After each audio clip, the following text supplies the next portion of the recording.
What says I look rich but I don't have a dollar in the bank? 1. I'm reading this on an iPad with fiber optic internet and somehow I can't afford any food tonight. Seems like the premise of a joke. 2.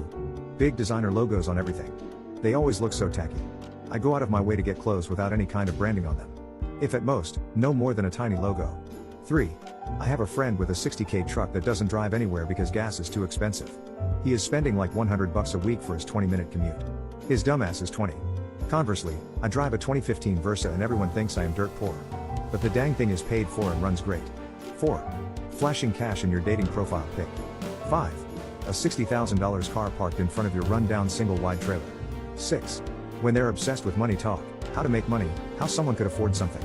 I know someone who constantly tells everyone how much they bought something for to insinuate that it's expensive and to prove they can afford it. Why always state the price? It comes off as so tacky and unnecessary. 7. Living in a mansion on Sims but can't afford the expansion packs. 8.